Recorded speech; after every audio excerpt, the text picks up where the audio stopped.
good. We're live. Well, not live, Well, but recording. You know what I mean. Don't judge me, Teddy. Hi, Blake.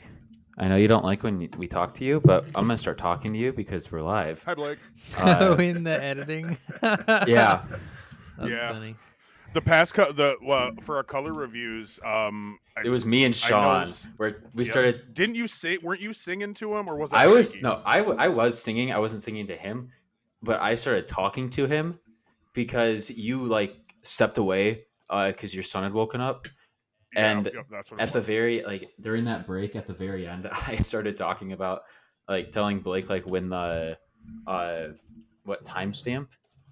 But then I realized that telling him the timestamp at that exact timestamp wasn't going to help the situation. So, yeah. But, Blake. Thank you both for being here. Walter, have you done much podcasting? He's been on a GG episode before. I was going to say I did something. Yeah. It must have been one that I wasn't at. It was just me and him. We did something right before Gen Con, the top 10 tips for the convention center. It was a good one. Well, then welcome back, Walter. Brandon, you don't get a welcome because you're an honorary member. Seasoned veteran. Yep. Been there, done that. Got the swag to show off. Legitimate. He's got the shirt. True. I still wear it too, by the way. Oh, yeah. I don't even know where. To be honest with you, I haven't worn mine. Wow. To be honest, I don't know where mine is. Oh my gosh. I'll just throw it in the trash I would wear it. I know exactly where mine's at. It's hanging up, but I want it to stay as nice and as crisp as possible for as long as possible. So that's why I'm avoiding. I just wear it. Never mind. I found it. it. It's a shirt. It's supposed to be worn. You tell him, Bran. That's a fair point. I'll tell him, dude. It's very tight on me, which is interesting. You been going to the gym, dude? Because you're so tall, dude. Okay, speaking of which, Teddy, I saw a photo. I guess it was of Thanksgiving. And your whole family is just tall, I guess, right? Oh, on Instagram? Yeah. Oh, yeah. Just everybody was as close to as tall or taller than you were. And I was like, I guess they're all just all giants or something. Yeah, that third photo of me with my cousins. Yeah, we're all supremely tall. All right. Lorcana, guys. Hey. That's what we're here for. Hey, sorry, Blake. Sorry, Blake. I'll have to let you know that the timestamp. The first 15 minutes is nonsense. Hey, it's good stuff. Sean, that doesn't help him at this point. We've learned this. I'm gonna DM him that message. I'm gonna be just skip the first 15 minutes. Honestly, no, the first 15 minutes, he should be able to find something in there for the cold open. Oh sure. But I'll let him know that the real episode doesn't start until 15 minutes in. Best cold open ever.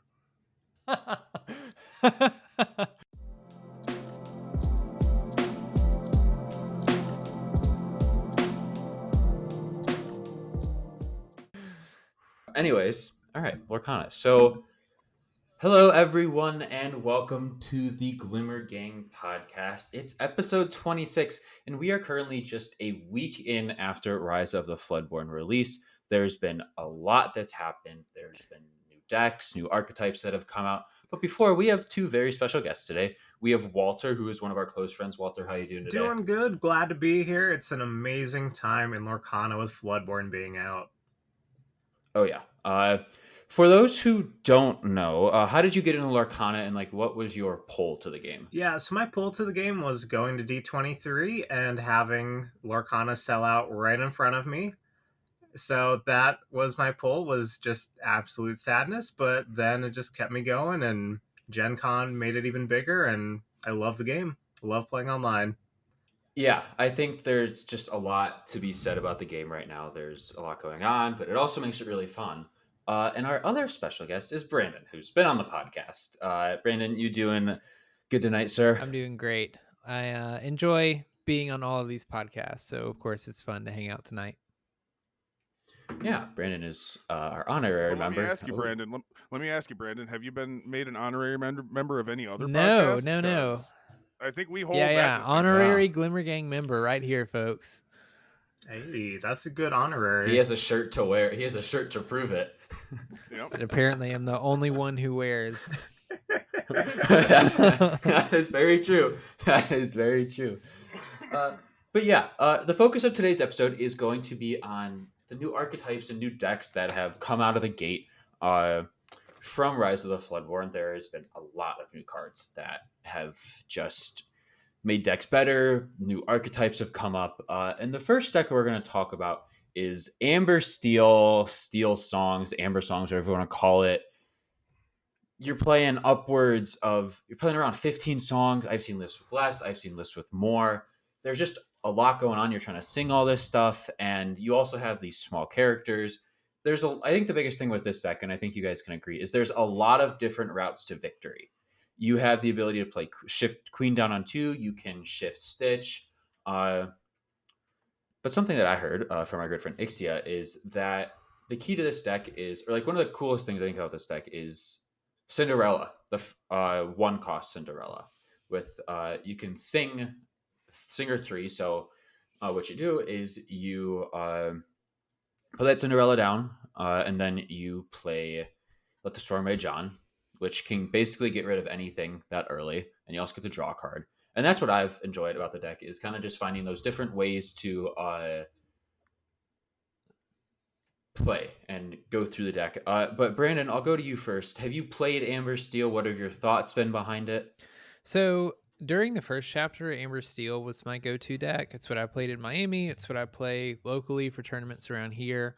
And even before Rise of the Floodborn, that's something that the deck could kind of do, which was part of the reason that I played it. It's a very like mid-rangey deck.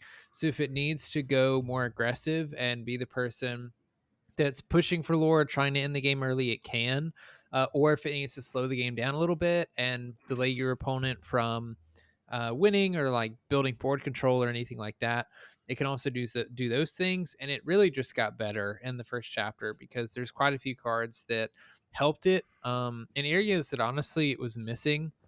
So obviously, like the 1-drop Cinderella to Singer 3 into Let the Storm Rage on turn 2 that you use Cinderella to sing is just almost impossible to beat because there aren't many 1-drops that can survive Let the Storm Rage on. It does 2 damage. It draws you a card. So not only does it replace itself, meaning you're not really losing hand advantage, but you're usually getting rid of something on the other side of the board. From what I can remember right now, the only characters that can survive that are the generic 1/3, 1 lore characters that opponents put out. And unfortunately, that's not causing much of a threat to your Cinderella or to the rest of the board state. There might be a few characters that can shift on them, but I can't think of very many. So, like, if you go first as Amber Steel and you're able to get the Cinderella and to Let the Storm Rage on, you're already just so ahead. And then not only that, as Teddy mentioned before, there's so many avenues that you can take to pivot if you need to. You can easily go into Stitch, looking to shift into Rockstar Stitch.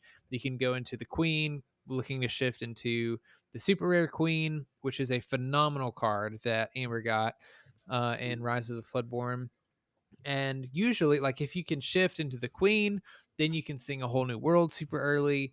If you can play a bunch of your 1-drops, because keep in mind, all of these characters are 1-drops. You have Cinderella at 1-drop, Stitch at 1-drop, and the Queen at 1-drop. So like you can do turn 1 Cinderella, turn 2 sing Let the Storm Rage on to get rid of your opponent's character, and then drop a Queen and a Stitch. And then after that, on turn 3, you can sing 0 to hero with Cinderella and then play something like really big on turn 3 or shift Stitch really early or something like that. Yeah. Cheap, and it's just cool like stuff. It's almost impossible to keep up with if you can get out that quickly. Not to mention, Steel got some pretty good cards as well that just help Amber Steel specifically, and like other things, but most notably in Amber Steel. So like right now, it's looking like the deck to beat. You know, like last set it was Ruby Amethyst, and eventually we saw Amber Steel, I think, in my opinion, take over that Ruby Amethyst spot there at the very end. And then here in Rise of the Floodborn, I think Amber Steel just got a bunch of extra stuff that it needed. Another notable thing is World's Greatest Criminal Mind. Amber had a really tough time having a card that just banished other cards. Like part of the reason it was so good with Steel is because you could pair it with Steel, you could do damage to stuff, and usually that was enough to banish things. But there was no way, like, it struggled into Ruby Amethyst when they were playing Ursula's, when they were playing things that had a lot of willpower, because there just wasn't anything to deal with it. But now you have World's Greatest Criminal Mind, you pair it with the Queen, you can banish pretty much anything with that combo. So now they have outs to even big willpower characters like that. It's just an extremely strong deck that I think is going to see a lot of play, and I'll be eager to see if there's anything that rises up to actually counter Amber Steel while also being good into a lot of other stuff as well. We could see, speaking of rises, Rise of the Floodborn. Floodborns may rise up. Never know. That was just a stupid dad joke. But I love your teddyisms. But yeah, I think we all know that Amber Steel is the deck to beat right now. It is taking that number one spot. It can do anything and everything that it needs to. Walter, I've been told you've played upwards of 200 games on or for Rise of the Floodborn. Yes. What can you say behind the deck, having all that play time with the game? So I spent a lot of time on Amber Steel with this newer one, and it's insane. But I will say I am running into issues with good old Ruby Sapphire. That is right now the only deck I am consistently losing to. But other than that, Amber Steel has been able to beat pretty much anything. I mean, you got a good bodyguard in the Prince. I mean, Resist is insane for having a bodyguard on a 3-drop. Yeah. Benja is really good at getting items off of the field very quickly. Rapunzel's a very easy card draw. And I've also just messed around trying to put Snow White in there, the 6-drop one. Not as good results, but I'm still playing around with it, as I'm very interested in doing a combo with Snow White and the Prince, just to continually get the Prince back out there if needed. But I absolutely love the way you can just start off turn 1, whether you're going second or you're going first. If you get Cinderella out there, or if you get the Queen out there, and then on the second turn, immediately just shift the Queen or sing with Cinderella, you can easily just have your opponent having to go on the defensive from the get-go, and all of a sudden they're playing into your hand, and you just keep playing what you need to play while they have to keep adapting to everything, which is amazing for control purposes. Yeah. The fact that you have the ability to play control in this deck is great. Sean, your thoughts on Amber Steel? Yeah, man. This deck it's very much Steel Song 2.0. It didn't get anything but better. With access to the new songs, Zero to Hero, Criminal Mind, Let the Storm Rage On, access to those specifically, in my opinion, takes this deck to a whole new level, because with the version before, it very much felt like you had to wait a little bit longer to sing your really good stuff, because at that point you were singing the big 5-drop Steel songs for value, and like a little bit of Be Our Guest and stuff like that. These cheaper songs in conjunction with being able to shift Queen on 2 to be able to sing a 5 on 3, it's gonna be quite the test for all of us to figure out something that can contend with this. It's oppressive. It's really, but I love it. I mean, it's a depth and a strength that I don't think a lot of people were really thought we would see out of this game. Like, it's easy to brush this game off because Disney, you know what I mean? So like, a lot of people are like, oh, it's going to be for kids, it's this, that, and the other. Like, I feel like the community has already proven that there is so much depth and a lot of strength and nuance and strategy with this card game. So it's great. I think like everybody said before me, only time will tell what can actually stand up to this. It might end up being Popsicle, but who knows? Yeah. It's very early. Like, this deck, the original Steel Song deck didn't even really hit a lot of prominence till late in the first season. So, we could see something silly like that happen again. Yeah. I do want to get into like Popsicle and that deck versus Amber Steel. But has anyone here played Popsicle Control? Because I have not been able to focus on that deck because I've been focused on Amber Steel. But have you guys played against it, played with it? What are your thoughts behind the Ruby Sapphire list, which uses Popsicles and a bunch of those fun toys that those colors have? So I've played about 40 matches with Paw Patrol so far. Paw Patrol, I love playing it versus Steel Song. I've been able to beat it consistently. However, surprisingly, anytime I match up against anything that's Emerald, all of a sudden it becomes very dependent on, do I go first and do I get Hiram very quickly along with a Popsicle? Because any game where I don't have that combo going from the get-go and I can't ramp early on, Emerald just ends up discarding my whole hand, and then I'm just top decking turn 5 and questioning all my life choices. So it's interesting because I am finding a little bit of a triangle. Obviously, like Lee Barb said, it's very early on in this. It's going to change. Steel Song really wasn't a thing until the last 2 months. So it'll be interesting because right now it is a triangle from what I see. Yeah, I could definitely see that. I know I have played against a few Ruby Sapphire decks, and Amber Steel, it feels like it just struggles. I mean, it doesn't struggle. It does well, I believe. It does well, but Ruby Sapphire has that just though, like to be able to get stuff back from your discard and all that is really nice. And I know that we have Benja, which is a steel 2/3 for 3, and he has the same ability as Beast from Chapter 1, that you can play him and get rid of any item. So that helps against the item deck, but item deck has ways to get items back, and especially those popsicles, or just the popsicles. Nick Wild can get the popsicles back, and I feel like if they're able to get that loop going, it's kind of just hard to keep up because you hit damage and you heal. So there's a lot going on. But Brandon or Sean, do you guys have any thoughts on Paw Patrol? I mean, I think it looks strong. Being able, there's a lot of value that comes with Popsicle into Hiram.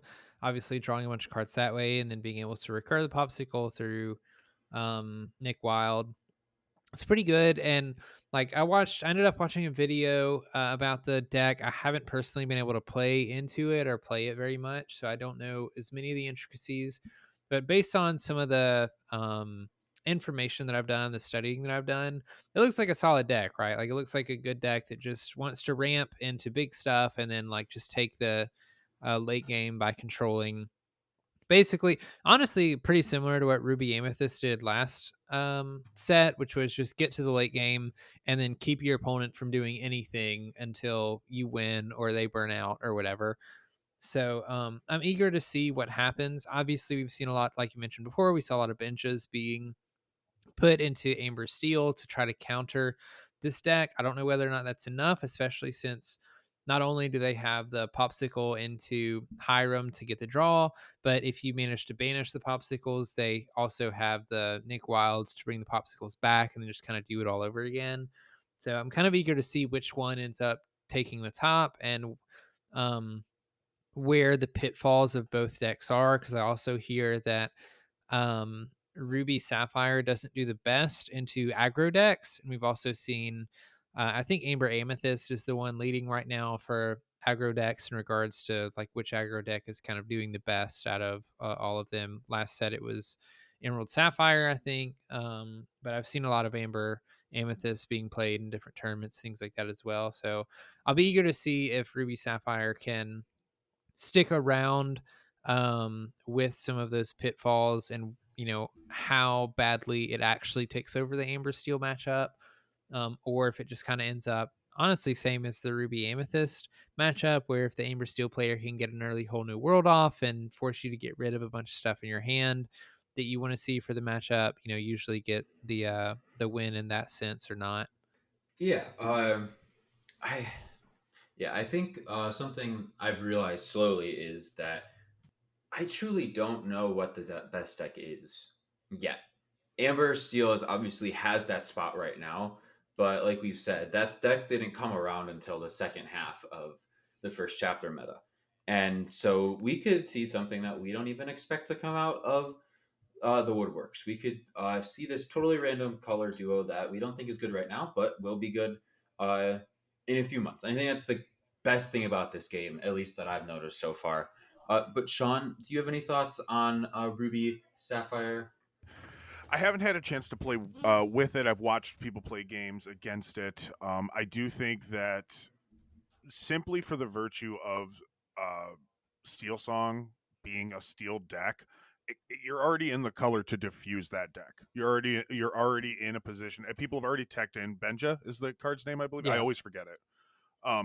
People have already teched him in almost immediately to contend with item shenanigans. So whether we see that that deck continuing to put up good numbers. We'll see. And also, like Brandon said, aggro decks are kind of common right now. Like I've seen several halfway decent aggro builds just because there's so many new cards that have you have so many options to get those good lore generating characters and synergies out there to be able to try to just race. You're just trying to race to the end. So we'll see.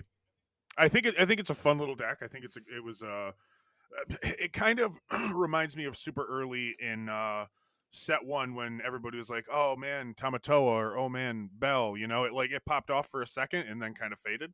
I feel like that might happen here, but I could be wrong. I was gonna say, I want to like. I personally think right now one of the best decks nobody's talking about is Emerald Steel. Yes. I think There you go. that might actually end up being the best deck in this entire set, but nobody's playing with it right now. I've been playtesting just like very few games building it because Emerald is silly how you can just force an opponent to discard. Daisy Duck is crazy. If you need to draw, Donald Duck is really good. Hypnotize is one of the best actions in the game for being inkable. And Steel is just, to me, Steel is one of the staples for most things. Like, unless you have a specific synergy, Steel, you could always toss in a few different things. I also really love the Tiana 4-drop. I've played a few games with her using Emerald Steel, and she just annoys the heck out of people because it is very hard to beat her unless it's direct removal, which requires Ruby. And it's a good time. Like, Emerald Steel is really good, and I've managed to beat Ruby Sapphire a few times using it. Mind you, it's not the fastest, which is the only thing slowing it down, but hey, I mean, it could be tweaked a little bit. Yeah, I know, Sean, you've been talking about the discard. And so yeah. you want to touch on that? I know, because Emerald plays into that a lot. Yeah, I think that Emerald got a lot of really fun cards. Something that I have been wanting to test lately too is like Walter said, the Donald Duck something gentleman, which essentially you and your opponent both draw a card at the beginning of your turn, but then you get your normal draw, so you're drawing 2 every turn. They're drawing a card, which you don't really want to give your opponent card advantage, but like you're going to be outpacing them, and in a discard shell, that one card that you're going to give them on your turn probably doesn't matter anyway. Exactly. I don't know if the discard deck, I don't know if it's got the legs to stand up to some like Steel Song. I think Steel Song just tears it apart because you get discarded down, they top deck a whole new world. You're sunk because they just drew right back to a full hand. You know what I mean? So I don't know that how well it does against that, but like Walter said though, the Steel Emerald deck out there too seems a lot of fun. It seems like it could, like Walter said, it seems like it could stand toe to toe, just because of I think resist is a big key. Like I think Steel is almost its own worst enemy at this point. So I think unfortunately we're going to see a lot of Steel and that's not unfortunate. Maybe because I do love Steel. It's one of the greater inks in my opinion. But I think the field's going to end up being Steel something. So we'll see. Yeah, I agree with that. Like, just Steel, like it has, like you said, it has so many options, and you can throw it into with any color. Because obviously we see Amber and Steel being a color. You see Emerald Steel being a color. Sapphire Steel was a color that was supposedly supposed to be good out of the gate from the first chapter. I played with it a little bit. It's very frustrating for your opponent because there's not a lot of anything that they can. If you can get your board established, there's not a lot they can do. But I won't Sapphire lie, Steel. Sapphire Steel is also like, I feel like it's constantly been in the tier 2 or tier 1 list. Like it hasn't quite made it up to tier 0, but it's a ink combination that I constantly hear people continuing to test with to counter a lot of what's in tier 0. So like it's a solid color pairing for sure. Yeah. I feel like it's one of those decks where if it pops off and it can beat mostly anything. But if you don't draw into the right cards or you get wedged into a corner that you're not fully prepared for with the deck, then you're gonna struggle a bit to build out of that. Because if any other decks like run away, it's kind of hard to come back. Sort of. But yeah, I think the two biggest decks right now are Amber, Steel, Ruby, Sapphire, and obviously we mentioned a few other colors that could come up. But what have you guys noticed just as a whole? Walter, I'll go to you first. In Rise of the Floodborn, what is something different from set one that you have noticed so far through testing? I mean, honestly, in testing, I think there's a lot more people that are realizing songs are really good to have, even if it's not using that many songs. Like, for instance, I've played some Emerald variations where I'm only using Sudden Chill. I've played some where I'm also using, grab your sword, let the storm rage on. There's more opponents I'm playing that are using songs turn 2, turn 3, turn 4. While I feel like in the first iteration, most people were just like, okay, let's only do direct removal and play characters, and that's all we're doing. So, as far as the entire scene, people are now realizing there's more that's going on to the game, which is nice. It's growing it that way, and it's making it a little more complicated, but not to where it's too much of a creep as far as skill or price or power or anything. Mm-hmm. Brandon, I'll kick it to you next. Anything you have noticed that is different from Rise of the Floodborn meta so far than first chapter meta? I mean, I can piggyback off of Walter and it's saying that I think it's becoming more and more obvious how strong songs are just in general, right? Like we had when we started seeing the Rise of the Floodborn revealed, discard was something that people were really worried about. And even the bounce stuff between Merlin and Mim, people were looking to have a lot of fun with that. And both of those decks in their own right, like they are good. There have been decks that have topped tournaments. So it's definitely something to play around with, but kind of as we talked about earlier, it's just really hard to beat Steel Song right now. And I think part of the reason for that is how efficiently they can sing songs and how good, specifically mostly the songs in Steel, not even so much Amber, but the songs in Steel are, and how efficiently Amber can sing those songs more than any of the other colors can. Which it's a defining feature of Disney Lorcana. Disney animated films are known for their songs. Everybody knows how to sing a whole new world, and it's reflected in Disney Lorcana as well. Songs are just as important in this game as they are in the movies, which I think is really cool. But yeah, that's pretty much all that I've noticed. Yeah, it's a good point that you bring up that songs are as important in the movies as they are in the game. Good little note there. Just put it on a shirt, Brandon. Sean, you are the next person I'm going to go to. There's no one left to go to. I mean, I will. It is me. Don't call on yourself. Exactly. Though, I mean, hey Teddy, you want to go? Sure. What's up? Right. Yeah. So some differences that I've noticed in this first week, compared to set one. One thing that I think is pretty evident, the price of singles. Yeah. It's like I feel like it's a lot lower, like on average, than it was. Yeah, don't get me wrong. We have I'm on TCG Player right now. The most expensive single is Beast Tragic Hero. He's sitting like $35. Yeah, he's expensive. Which I think didn't I feel like the big like a Maleficent Dragon was at one point quite expensive, and the most expensive single right now is still Rapunzel at like $40, so which is lower than she ever was during the first chapter. By the way, it's true. Is she at 40 right now? I thought she was at 50 ish, 45 maybe. I don't know. I'm not actually looking, but like I said, the price of singles. I'm not looking at set one. I'm looking at set two, but the price of singles just seems to be a lot market more. price right now for a lot of these cards. Market price right now for Rapunzel's at 53. So that's might have about stopped average, back up. yeah. That's been around where it is. But yeah, another thing that I noticed, very fitting for Rise of the Floodborn, there are a lot more Floodborns being played. A lot more, especially most notably is Queen. Mm-hmm.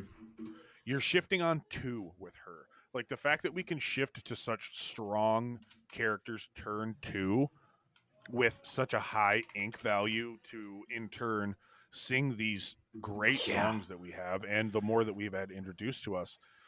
I didn't see that coming personally. I didn't see that coming. I didn't think that that was going to be, I get easy, for lack of a better term, to pull stuff like that off. I love it. Don't get me wrong; it's great. And like Brandon said, the songs having such prominence in the game is really awesome. Because they are almost characters in and of themselves. They have people can quote you the whole Disney songs and hold them as dear as they do to characters and to whole stories. So, like Brandon said, it's really cool to see that there's such a prominence. They're really good. They're like a key component of the game. And yeah, I had a third one, and I can't remember what it is now.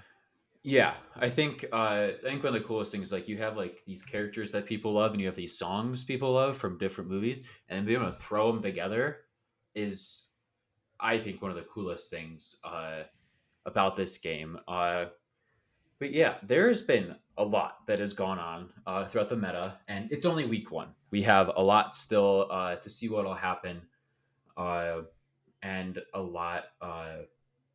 Yeah, I don't really have any other words. Just a lot to see what has happened, and I'm really You gotta let it. yeah. settle. You gotta let it marinate. Let it cool off for a little bit, and let people like. Obviously, we have big box. Actually, by the time this is out, big box store is today. So happy big box store release day, everyone! Yay. Yay, Brandon. Good luck to everyone out there, by the way. Yeah, there you Fun go. product. Happy Hunger Games. Yeah. I just watched that this past week. This is a Lorcana podcast. Anyways, we've gone off so many tangents. Prove it. I feel like we have the past 30 minutes. But yeah, Amber Steel, Ruby Sapphire, anything more you may think about. These decks are here. These decks are probably here to stay for the foreseeable future. We could see new stuff pop up. But yeah, that was our quick breakdown of what has happened, just initial reactions. Walter and Brandon, I want to say thank you guys for being here again. Walter, do you want to plug your stuff? Because I know you do a little bit of YouTube. Yeah, so I've been working on videos, and they're taking a long time to edit. So it's going to be a little while before they come out. Probably, honestly, not till the new year. But it's just Walter Yensid on YouTube, and I am on X/Twitter/ whatever you want to call it. Feel free to give a follow there, and my meme videos will be coming out in January, hopefully. Awesome. We love a good meme video. Brandon, you've done this so many times on the show, but for those that are listening to this episode, why don't you plug yourself real quick, buddy? Sure. So you can find me on YouTube at B224. You can also find me on Instagram and Twitter at B224YT. I just post Lorcana content. Right now I'm doing a series on the Ink identities and how they've changed over the new set with Rise of the Floodborn. I'm pretty active on Discord as well. Just honestly, through a lot of different Discord channels, you're likely to find me wherever you're at. So don't be afraid to say hi. Follows and likes and all that kind of stuff are appreciated. So yeah, that's pretty much it. Yeah. Sean, thank you as always for being on the episode of of course, your man. show. I live for this. We stuff, all man. live for this stuff. But yeah, when you guys are listening to this, we are actually a week away from our 1-year anniversary of the Glimmer Gang, which is really exciting. So look out for that episode. We are also very close to 1,000 followers on Twitter, or X nowadays. So go give us a follow there. It'll all be linked down below, but look out for that stuff. And we want to say thank you to everyone for listening, and Glimmer On.